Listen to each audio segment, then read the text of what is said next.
احمد شاہ ابدالی چونکہ نشاپور میں شکست اٹھا چکا تھا اور اس کی اب سب سے بڑی خواہش یہ تھی کہ نشاپور میں اپنی شکست کا داغ دھوئے، لہذا وقتی طور پر اس نے اس رقم کو قبول کر لیا۔ لشکر کے حالات درست ہونے کے بعد اس نے نشاپور پر حملہ آور ہونے کا ارادہ کیا اور اس مقصد کے لیے وہ قندھار سے کوچ کر گیا تھا۔ انہی دنوں دوسری بری بات یہ ہوئی کہ مشہد کا شہر، جسے احمد شاہ ابدالی نے فتح کر کے نادر شاہ کے پوتے شاہ رخ کو وہاں والی مقرر کیا تھا، اس نے بھی احمد شاہ ابدالی کے خلاف بغاوت کر دی تھی۔ احمد شاہ نے اس بغاوت کا ذمہ دار ایران کے سابق حکمران نادر شاہ کے پوتے شاہ رخ کو ٹھہرایا۔ تاہم شہر کے حالات کو فراموش کرتے ہوئے احمد شاہ ابدالی برق رفتاری سے اپنے لشکر کے ساتھ نشاپور کی طرف بڑھا۔ نشاپور کی گزشتہ جنگ میں احمد شاہ ابدالی کی شکست کی سب سے بڑی وجہ یہ تھی کہ شہر کی فصیل کو توڑنے کے لیے اس کے پاس کوئی توپ نہ تھی۔ اس بار اس نے بڑی احتیاط سے کام لیا اور قندھار سے کوچ کرتے وقت اس نے اپنے ہر سوار کو حکم دیا کہ وہ اپنے ساتھ 12 پاؤنڈ کے قریب ڈھلی ہوئی دھات اٹھاتا چلے۔ نشاپور پہنچ کر احمد شاہ ابدالی نے شہر کا محاصرہ کر لیا اور شہر کی فصیل اور اس کے قلعے کو توڑنے کے لیے اس نے توپ ڈھالنا شروع کی۔ چونکہ قندھار سے کوچ کرتے وقت اس نے اپنے ہر ایک سپاہی کو 12 پاؤنڈ کے قریب ڈلی ہوئی دھات ساتھ رکھنے کا حکم دیا تھا، اسی دھات سے توپ ڈھالنے کا کام شروع ہو گیا۔ پورا 1 ماہ توپ ڈھالنے اور اسے گاڑی پر لادنے میں صرف ہو گیا۔ اس طرح 1 ماہ بعد احمد شاہ ابدالی ایک ایسی توپ ڈھالنے میں کامیاب ہو گیا جو 6 من کا وزنی گولہ پھینک سکتی تھی۔ دوسری طرف نشاپور کا حاکم عباس قلی خان بھی جنگی تیاریوں میں مصروف ہو گیا۔ وہ ہر صورت میں احمد شاہ ابدالی کے مقابلے میں نشاپور کی حفاظت کرنا چاہتا تھا۔ تاہم جب احمد شاہ ابدالی نے نشاپور کا محاصرہ کر لیا تو عباس قلی خان کے لیے مصیبتیں اور دشواریاں اٹھ کھڑی ہوئیں، اس لیے کہ اسے خوراک کا سامان حاصل کرنے میں دقت پیش آنے لگی۔ احمد شاہ ابدالی نے چونکہ شہر کا محاصرہ کر رکھا تھا، لہٰذا اناج کی کوئی فصل نہ باہر سے لائی گئی نہ ہی نئی اگائی جا سکی، اور شہر کے اندر اس قدر اناج کا ذخیرہ نہ تھا کہ محاصرہ طول پکڑنے کی شکل میں لشکر اور اہل شہر کے لیے اناج مہیا کیا جا سکتا۔ دوسری طرف احمد شاہ ابدالی کو خوراک اور دیگر اشیاء کی کسی طرح بھی کمی محسوس نہ ہوئی، اس لیے اناج اور چارہ جمع کرنے کے لیے کئی جماعتوں کو بھی ادھر ادھر بھیجا ہوا تھا۔ دوسرا، اس کے علاوہ اطراف کے علاقوں سے بھی اس کا رابطہ تھا، جہاں سے وہ بآسانی اناج اور خوراک کی دیگر اشیاء حاصل کر سکتا تھا۔ بہرحال جب توپ تیار ہو گئی تو پہلا گولہ نشاپور شہر پر داغا گیا، لیکن ہوا یوں کہ پہلا گولہ تو توپ سے چل گیا اور نشاپور شہر میں گرا، اور اس سے ایک خوفناک دھماکہ ہوا۔ گولہ کئی مکانوں کے بیچ میں سے گزرتا ہوا انہیں ملبے میں تبدیل کر گیا تھا۔ ساتھ ہی دوسری بڑی بات جو نمودار ہوئی وہ یہ کہ پہلا گولہ چلتے ہی توپ پھٹ کر بیکار ہو گئی تھی۔ توپ کا یہ پہلا گولہ چلنے سے جو دھماکہ ہوا، اس کی وجہ سے شہر میں جو نقصان ہوا، اس سے نشاپور کے شہریوں اور حکمرانوں کے دل دہل کر رہ گئے تھے۔ تاہم ان کو یہ خبر نہ ہونے پائی تھی کہ جس توپ سے یہ گولہ داغا گیا ہے وہ توپ ہی پھٹ چکی ہے اور اب کوئی نقصان نہیں پہنچا سکتی۔ نشاپور کے حاکم عباس قلی خان نے یہ سمجھ لیا تھا کہ جس قسم کا گولہ داغا گیا ہے، اس قسم کے اگر مزید گولے نشاپور پر داغے گئے تو نہ صرف یہ کہ شہر اور قلعے کی فصیل مسمار ہو کر رہ جائے گی، بلکہ شہر کے اندر بھی بڑی تباہی کا باعث بنیں گے۔ لہٰذا اس نے مجبور اور بے بس ہو کر احمد شاہ ابدالی سے صلح کی درخواست کی۔ احمد شاہ ابدالی تو یہی چاہتا تھا، اس لیے کہ اس کی توپ ناکارہ ہو چکی تھی، لہٰذا اس نے صلح کی درخواست کو فوراً قبول کر لیا۔ عباس قلی خان احمد شاہ ابدالی کی خدمت میں حاضر ہوا اور احمد شاہ نے اسے امان دے دی۔ چونکہ گزشتہ جنگ میں احمد شاہ ابدالی کو نشاپور میں شکست ہوئی تھی، لہٰذا احمد شاہ کے دل میں نشاپور کے لوگوں کے لیے انتقام کی آگ بھڑک رہی تھی۔ جب وہ ایک فاتح کی حیثیت سے شہر میں داخل ہوا تو اس نے شہر کے سب لوگوں کو اس شرط پر جان کی امان دے دی کہ تمام باشندے خالی ہاتھ نشاپور کی جامع مسجد میں جمع ہو جائیں، لیکن اپنے ساتھ کوئی چیز نہ اٹھا کر لے جائیں، اور یہ کہ اگر کسی کے ہاتھ میں سوئی بھی دیکھی گئی تو اس کے لشکری اسے جان سے مار دیں گے۔ اپنی بے بسی، اپنی لاچارگی پر روتے ہوئے اور چلاتے ہوئے نشاپور کے باشندے فاتح احمد شاہ ابدالی کے حکم کے مطابق شہر کی جامع مسجد میں جمع ہو گئے۔ اس کے بعد احمد شاہ ابدالی کے لشکری شہر پر ٹوٹ پڑے۔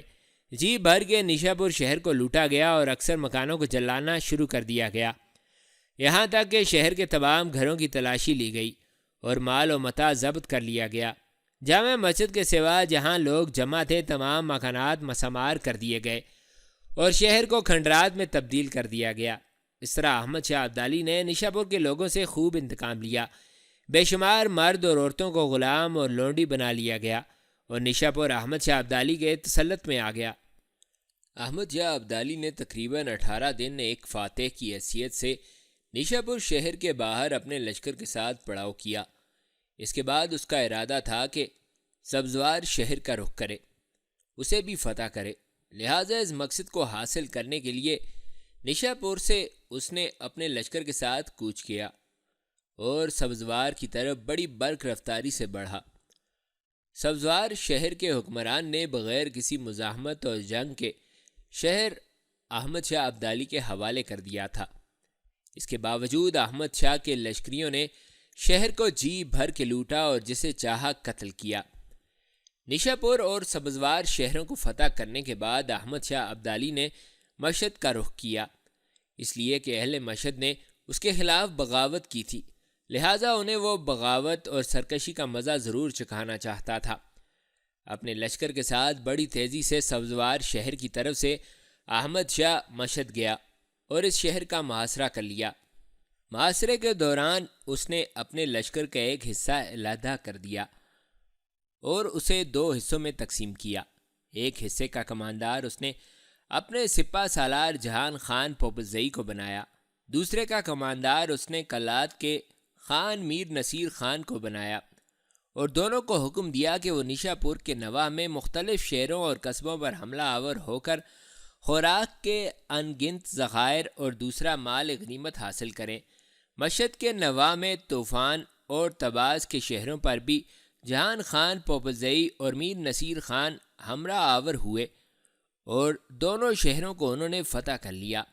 مشہد کے نواح میں سارے علاقے کو اپنی عملداری میں شامل کرنے کے بعد اور خوراک کے وسیع ذخائر حاصل کرنے کے بعد جہان خان پوپلزئی اور کلات کا نواب میر نصیر خان لوٹ آئے اور اس کے بعد احمد شاہ ابدالی نے بڑی شدت کے ساتھ مشہد شہر کا محاصرہ کر لیا تھا۔ تاہم ایران کے سابق شہنشاہ نادر شاہ کے پوتے شاہ رخ کی سرکردگی میں مشہد کے محافظ ابھی تک مقابلے پر ڈٹے ہوئے تھے اور بظاہر شہر کے سقوط کی کوئی امید احمد شاہ ابدالی کو دکھائی نہیں دیتی تھی، لیکن مشہد کے لوگوں کی بدقسمتی کہ ان کے خوراک کے ذخائر ختم ہوتے جا رہے تھے اور مزید خوراک ملنے کی کوئی امید نہ تھی، اس لیے کہ مضافات میں احمد شاہ ابدالی کے لشکری قبضہ کر چکے تھے اور مشہد کے نواحی علاقوں میں جو جہان خان پوپلزئی اور میر نصیر خان نے فتوحات حاصل کی تھیں، اس کی بنا پر بھی مشہد کو باہر سے کسی قسم کی رسد اور کمک ملنے کی امید نہ رہی تھی۔ دوسری ناامیدی کی وجہ مشہد شہر کے لوگوں کے لیے یہ بھی تھی کہ نادر شاہ کے بعد ایرانی سلطنت انتشار کا شکار ہو چکی تھی اور اس کے حصے بکھرے ہو چکے تھے۔ مازندران کا شمالی حصہ محمد حسن قاجار نے اپنے قبضے میں کر لیا تھا اور اس کی فوج خراسان میں دندناتی پھر رہی تھی۔ گیلان میں ایک سردار ہدایت خان نے قبضہ کر لیا تھا۔ آذربائیجان میں نادر شاہ کے جرنیل آزاد خان نے اپنی حکومت قائم کر لی تھی۔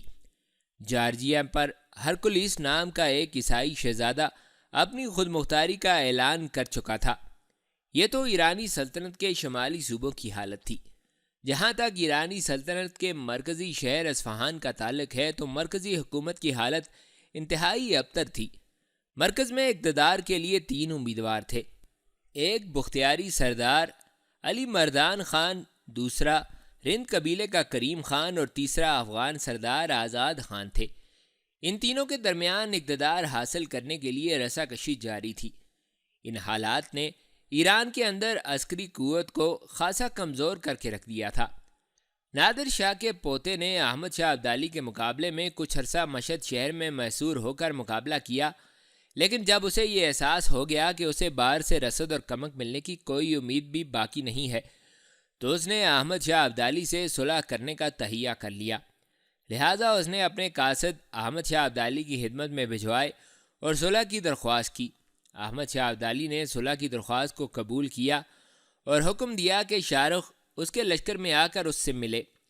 شاہ رخ نے اس بات کو تسلیم کر لیا اور احمد شاہ کی خدمت میں حاضر ہوا۔ احمد شاہ نے اس کی شایان پذیرائی کی، اپنے برابر اسے اپنی مسند پر جگہ دی اور بڑی محبت، بڑی چاہت اور بڑی نرمی سے اس کے ساتھ گفتگو کی۔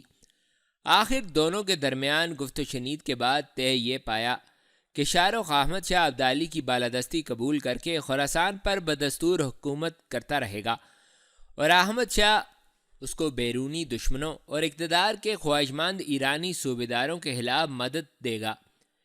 اس معاہدے میں یہ بھی شرط رکھی گئی تھی کہ خراسان میں احمد شاہ ابدالی کے نام کا سکہ جاری کیا جائے گا۔ شاہی فرامین اور سرکاری دستاویزات پر بھی احمد شاہ کی مہر لگا کرے گی۔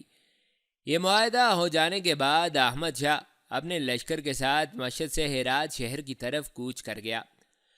اب اس نے ہرات شہر کو اپنا جنگی مرکز بنا کر اپنے لشکر اور اپنی عسکری قوت میں بے بنا اضافہ کرنا شروع کر دیا تھا۔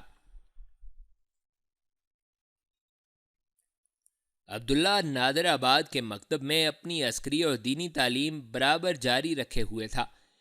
ایک روز جب وہ مجیر الدین کے لوہار خانے میں داخل ہوا تو اس نے دیکھا وہاں حسام الدین مکتب کا ناظم اعلیٰ پہلے سے بیٹھا ہوا تھا۔ عبداللہ جب مجیر الدین اور حسام الدین دونوں بھائیوں کے سامنے آیا تو مجیر الدین تھوڑی دیر تک اسے مسکراتے ہوئے دیکھنے لگا۔ پھر عبداللہ کو مخاطب کرتے ہوئے مجیر الدین کہنے لگا، بیرم خان کے بیٹے، اس مکتب میں تعلیم حاصل کرتے ہوئے تمہیں 4 سال سے زائد عرصہ گزر چکا ہے اور تم بالغ ہونے کے قریب پہنچ چکے ہو۔ کچھ عرصہ پہلے میں نے تمہارے ساتھ وعدہ کیا تھا کہ میں تمہارے لیے منفرد قسم کے ہتھیار بناؤں گا اور پھر حسام الدین تمہیں ان ہتھیاروں کی تربیت دینا شروع کرے گا، جس کے بعد مجھے امید ہے کہ تیغ زنی میں کوئی تمہارا مقابلہ نہیں کر سکے گا۔ دیکھ بیرم خان کے بیٹے، میں نے وہ ہتھیار گزشتہ شب مکمل کر لیے ہیں اور وہ ہتھیار آج میں تمہارے حوالے کرتا ہوں اور آج ہی سے میرا بھائی حسام الدین تمہیں ان ہتھیاروں کی تربیت میرے اسی لوہار خانے میں دینی شروع کرے گا۔ دیکھو عبداللہ میرے بیٹے، ان ہتھیاروں کی تربیت تمہیں مکتب میں نہیں دی جا سکتی، اس طرح دوسرے طالب علم بھی اس طرح کی تربیت اور ایسے ہتھیاروں کا مطالبہ کریں گے جو مہیا کرنا ناممکن ہے۔ لہٰذا جو ہتھیار ہم نے تمہارے لیے بنائے ہیں ان کی تربیت تمہیں حسام الدین میرے اسی لوہار خانے میں ہی دے گا۔ اس کے بعد مجیر الدین درمیانی دروازے سے اپنے مکان کے سکونتی حصے کی طرف چلا گیا۔ تھوڑی دیر بعد مجیر الدین لوٹا اور اپنے ہاتھوں میں نیام کی ہوئی ایک تلوار، ایک ڈھال، کمان، تیر رکھنے کے لیے ترکش، کندھے، بازوؤں اور پنڈلیوں پر چڑھانے کے لیے فولادی خول، خود، زرہ اور گھوڑے کو انگیخ کرنے کے لیے لوہے کی بہترین مہمیزیں اٹھائے ہوئے تھا۔ وہ ساری چیزیں لا کر مجیر الدین نے عبداللہ کے سامنے رکھ دی۔ پھر وہ بڑی نرمی اور شفقت میں کہنے لگا، عبداللہ میرے بیٹے، ان سب چیزوں کا جائزہ لو، پھر مجھے بتاؤ کہ یہ کیسی ہیں۔ عبداللہ نے باری باری ان سب چیزوں کا جائزہ لیا۔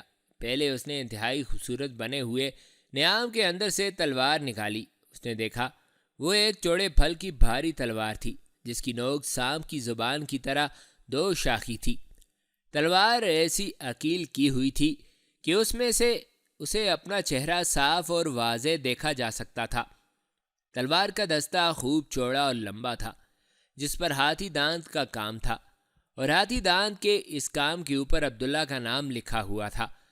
تھوڑی دیر تک بڑے مانوسانہ انداز میں عبداللہ اس تلوار کا جائزہ لیتا رہا۔ پھر اس نے تلوار رکھ دی اور ڈھال اٹھائی۔ عبداللہ نے دیکھا وہ ڈھال بھی عجیب طرح کی تھی۔ گولائی میں وہ عام ڈھالوں جیسی تھی پر موٹی اور زیادہ مضبوط تھی۔ ڈھال کو پکڑنے کے لیے نیچے لوہے کے دستے پر بھی ہاتھی دانت کا کام کیا ہوا تھا جس سے دستہ پکڑنے میں خوب نرم ہو گیا تھا۔ اس دستے کے نیچے ایک بھاری اور وزنی زنجیر لگی ہوئی تھی۔ جبکہ ڈھال کے اوپر کے حصے میں لوہے کی ایک خنجر نما نوک کافی اوپر بڑھی ہوئی تھی اور یہ خنجر 2 دھارا تھا۔ کچھ دیر تک عبداللہ نے اس ڈھال کا جائزہ لیا، سوالیہ سے انداز میں ایک بار مجیر الدین کی طرف دیکھا، پھر ڈھال اس نے رکھ دی۔ اس کے بعد اس نے خود، زرہ، کمان، ترکش، کندھوں اور پنڈلیوں پر چڑھانے کے لیے آہنی خول اور میمیزوں کا جائزہ لیا، وہ بھی کمال کاریگری اور مہارت کا مظاہرہ کرتے ہوئے بنائے گئے تھے۔ عبداللہ جب ساری چیزوں کا جائزہ لے چکا تو مجیر الدین بولا، بیرم خان کے بیٹے، دیکھو یہ جو تلوار ہے، گو یہ بڑے چوڑے پھل کی بڑی وزنی تلوار ہے، مگر اب تو کافی بڑا ہو چکا ہے اور بآسانی اس تلوار کو چلا لے گا۔ یہ تلوار ایسی اکیل شدہ اور اس پر ایسی پان چڑھی ہوئی ہے کہ یہ انسانی جسم تو کیا، لوہے کو بھی کاٹتی چلی جائے گی۔ اب تم ڈھال کی طرف آؤ۔ تم دیکھتے ہو کہ گولائی میں یہ عام ڈھالوں کی طرح ہے، لیکن اس کے اوپر 2 دھارا خنجر ہے، نیچے دستے کے ساتھ زنجیر لگی ہوئی ہے۔ اس ڈھال کی خوبی یہ ہے کہ اسے بیک وقت تم کئی دشمنوں سے مقابلہ کر سکتے ہو۔ اپنے دائیں ہاتھ سے تلوار استعمال کرتے ہوئے بائیں ہاتھ سے تم یہ ڈھال بھی استعمال کر سکتے ہو۔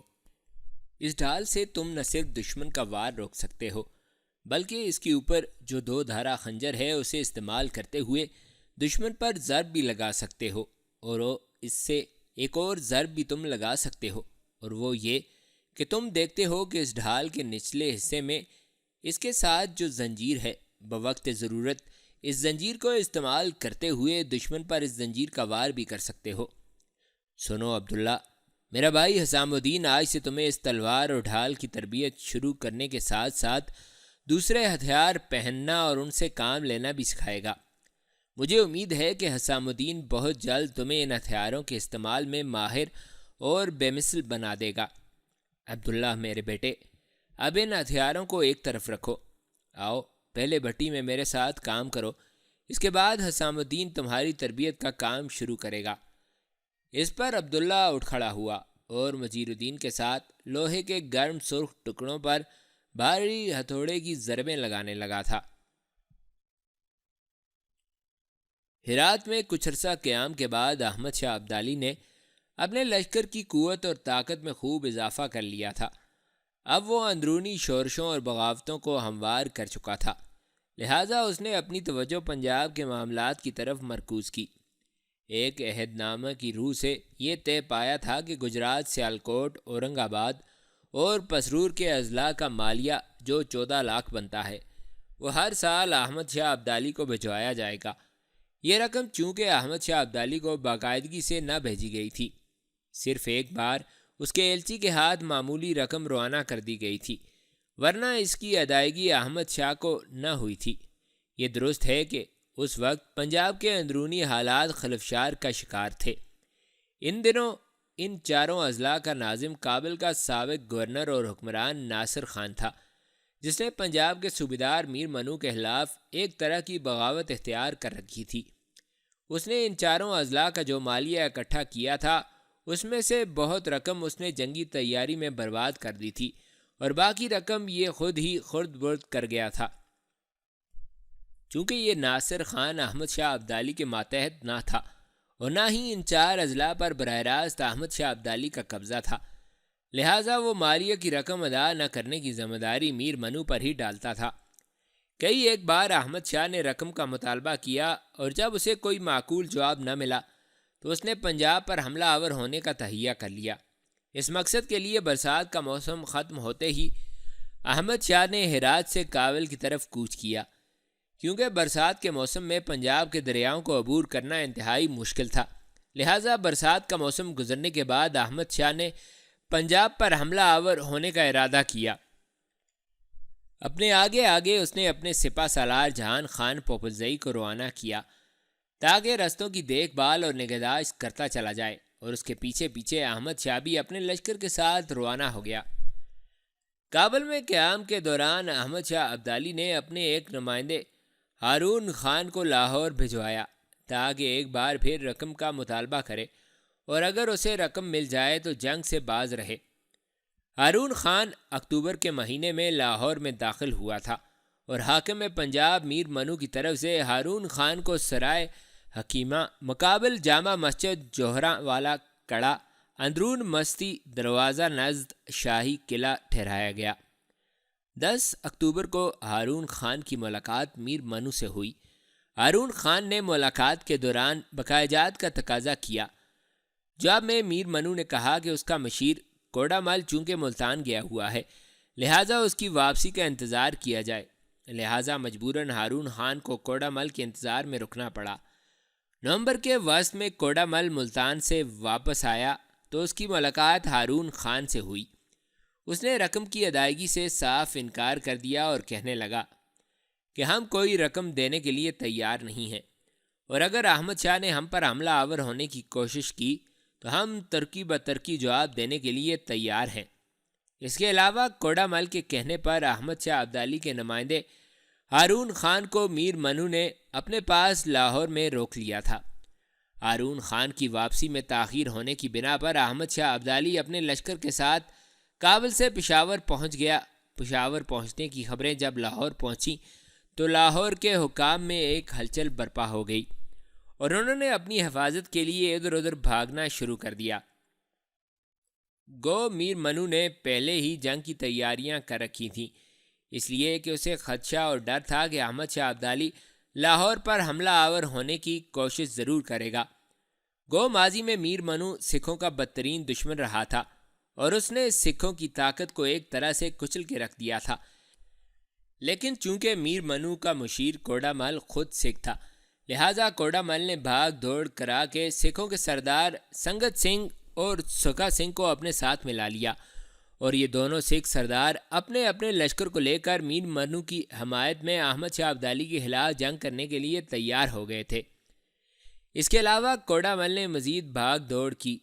بذات خود وہ بھرت پور کے راجہ سورج مل کی طرف گیا اور اس سے طویل گفتگو کی اور اسے بھی اپنی حمایت پر آمادہ کر لیا۔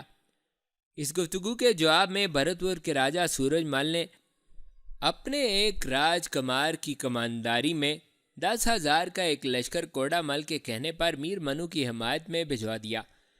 کوڑا مل اور سورج مل کے درمیان یہ طے پایا تھا کہ جس وقت احمد شاہ ابدالی اپنے لشکر کے ساتھ لاہور پر حملہ آور ہونے کے لیے پہنچے تو سورج مل کا لشکر کہیں آس پاس گھات میں بیٹھا رہے گا اور مناسب وقت پر احمد شاہ کے لشکر پر شبخون مارنے کی کوشش کرے گا۔ پشاور سے احمد شاہ ابدالی نے ایک بار پھر لاہور پیغام بھجوایا کہ اقرار نامے کے مطابق جو اضلاع اس کی تحویل میں دیے گئے تھے ان کا مالیہ پابندی سے ادا کیا جانا تھا، لیکن ابھی تک ان کا مالیہ مجھے وصول نہیں ہوا، جس کے واسطے میں یہاں آیا ہوں۔ بہتر ہے کہ 3 سال کے مالیے کی رقم مجھے بھجوا دو تاکہ میں تم پر حملہ آور ہونے کے بجائے واپس چلا جاؤں۔ لیکن میر منو اب اتنا طاقتور ہو چکا تھا کہ آسانی سے احمد شاہ ابدالی کا جنگ میں مقابلہ کر سکتا تھا۔ جواب میں میر منو نے احمد شاہ ابدالی کو 9 لاکھ کی رقم بھجوائی اور کہلا بھیجا کہ کابل کا سابق حکمران جو چاروں اضلاع کا ناظم اعلیٰ ہے 2 سال کا مالیہ لے کر بھاگ گیا ہے، اور یہ کہ اس نے علاقے کے لوگوں کے ساتھ بدسلوکی بھی کی ہے۔ صرف 1 سال کی رقم میرے ذمہ واجب الادا ہے، یہ لینا ہو تو لے لو، اور اگر جنگ کرنا چاہتے ہو تو میں اس کے لیے بھی تیار ہوں۔ یہ رقم احمد شاہ کو اس وقت پیش کی گئی جب وہ دریائے سندھ کو عبور کر رہا تھا۔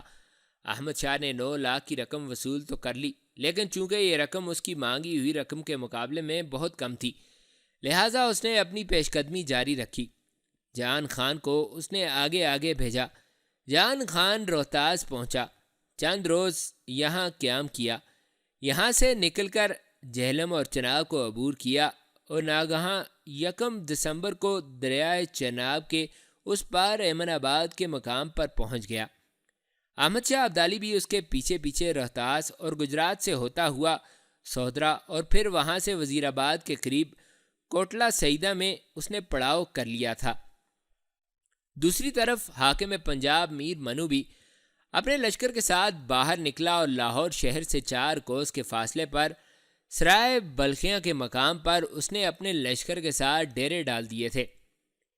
لاہور سے نکلنے کے بعد میر منو نے اوز خان کو شہر میں اپنا قائم مقام مقرر کر دیا تھا۔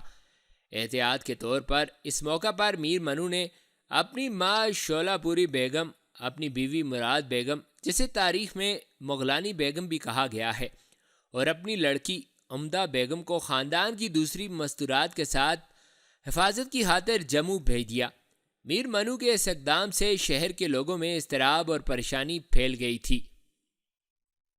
احمد شاہ ابدالی بھی اپنے لشکر کے ساتھ پیش قدمی کرتے ہوئے دریائے راوی کے کنارے آن پہنچا۔ پھر اس نے ایک دلیرانہ قدم اٹھایا۔ اپنا خیمہ اس نے دریائے راوی کے مغربی کنارے پر ہی نصب رہنے دیا، جبکہ وہ دریا کے کنارے کنارے بائیں طرف سے ہو کر چپ چاپ غازی پور کے گھاٹ سے دریائے راوی کو پار کر کے نیاز بیگ کے راستے پنجروال میں داخل ہو گیا۔ پنجروال میں چند یوم پڑاؤ کیے رکھا۔ اسی دوران احمد شاہ ابدالی کے طلائیہ گار دستوں نے اسے خبر دی کہ بھرت پور کے راجہ سورج مل کا ایک لشکر، جس کی تعداد 10,000 کے قریب ہے اور جس کی کمانداری اس کا ایک راجکمار کر رہا ہے، وہ اس وقت شالامار باغ اور محمود بوٹی کے درمیان گھات میں بیٹھا ہوا ہے، تاکہ جو ہی احمد شاہ کا لشکر اس سمت بڑھے، رات کی تاریکی میں شب خون مار کر احمد شاہ اور اس کے لشکر کو ناقابل تلافی نقصان پہنچایا جائے۔ یہ خبر ملتے ہی احمد شاہ ابدالی نے اپنے وزیر شاہ ولی خان کو اپنے خیمے میں طلب کیا۔ شاہ ولی خان جب احمد شاہ ابدالی کے خیمے میں آیا تو احمد شاہ نے اسے اپنے قریب بٹھایا۔ تھوڑی دیر تک خیمے میں خاموشی رہی، پھر احمد شاہ ابدالی شاہ ولی خان کو مخاطب کر کے کہنے لگا، سنو شاہ ولی خان، میرے طلائیہ گار دستوں نے خبر دی ہے کہ میر منو کی مدد کے لیے تقریباً 10,000 مسلح سپاہیوں کی کمانداری بھرت پور کے راجہ سورج مل کا بیٹا کر رہا ہے، اور یہ لشکر شالامار باغ اور محمود بوٹی کے درمیان گھات میں بیٹھا ہوا ہے، تاکہ جب نیاز بیگ سے آگے بڑھتے ہوئے ہمارا لشکر شالامار باغ کی طرف جائے تو سورج مل کا لشکر ہم پر رات کی تاریکی میں شب خون مار کر ہمیں نقصان پہنچائے۔ شاہ ولی خان، میں چاہتا ہوں کہ قبل اس کے کہ راجہ سورج مل کا لشکر ہم پر شب خون مارے، ہم اس پر شب خون مارنے میں پہل کر دیں اور اس لشکر کو اس قابل ہی نہ چھوڑیں کہ وہ حاکم پنجاب میر منو کی مدد کر سکے۔ شاہ ولی خان، میں چاہتا ہوں کہ تم خود اس لشکر پر شب خون مارو اور اسے مکمل طور پر تہس نہس کر دو۔ جان خان چونکہ لشکر کے ایک حصے کے ساتھ دریائے راوی کے دوسرے حصے پر ہے، اگر وہ یہاں ہوتا تو میں اسے اس مہم پر مقرر کرتا اور تمہیں اپنے پاس رکھتا، اس لیے کہ مجھے ہمیشہ تمہارے مشوروں کی ضرورت ہوتی ہے، لیکن مجبوری ہے، یہ کام میں تمہیں ہی سونپتا ہوں۔ اس پر شاہ ولی خان بولا اور کہنے لگا، پاشا، آپ فکر مند کیوں ہوتے ہیں؟ جو ہی رات ہوتی ہے میں لشکر کے ایک حصے کے ساتھ شالامار باغ اور محمود بوٹی کی طرف بڑھوں گا، اور سورج مل کے لشکر نے جو ہم پر شب خون مارنے کا عزم کر رکھا ہے، میں اسے ناکام بنا دوں گا۔ میں خود اس لشکر پر شب خون ماروں گا اور اسے اس قابل ہی نہیں چھوڑوں گا کہ وہ ہم پر حملہ آور ہو سکے۔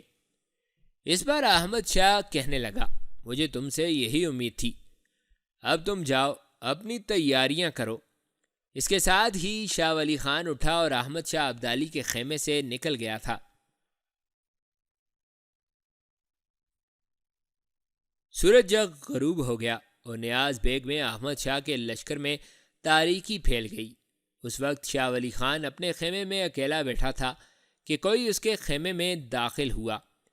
آنے والے نے اپنا چہرہ اور پورا جسم سیاہ رنگ کی ایک چادر سے ڈھانپ رکھا تھا۔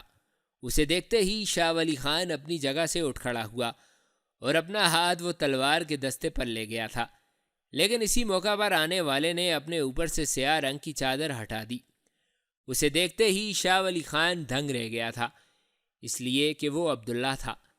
شاہ ولی خان اسے بڑے غور اور پریشانی سے دیکھتا رہا، پھر حیرت زدہ لہجے میں اس نے عبداللہ کو مخاطب کر کے پوچھا، عبداللہ میرے بیٹے، تم یہاں؟ تم تو نادر آباد کے مکتب میں زیر تعلیم تھے، یہاں کب اور کیسے آئے؟ اس پر عبداللہ آگے بڑھا، شاہ ولی کے قریب آیا اور اسے مخاطب کر کے کہنے لگا، شاہ ولی خان آہستہ بولو، میں تمہارے ساتھ ایک انتہائی رازدارانہ معاملہ طے کرنے کے لیے آیا ہوں، اگر تم اجازت دو تو میں تمہارے خیمے میں بیٹھ جاؤں؟ شاہ ولی خان خود بھی بیٹھ گیا اور اپنے پہلو میں مسند پر ہاتھ مار کر بیٹھتے ہوئے کہنے لگا، یہاں میرے پاس بیٹھو۔ بیٹے، کہو تم کیا کہنا چاہتے ہو؟ عبداللہ شاہ ولی خان کے پاس بیٹھ گیا۔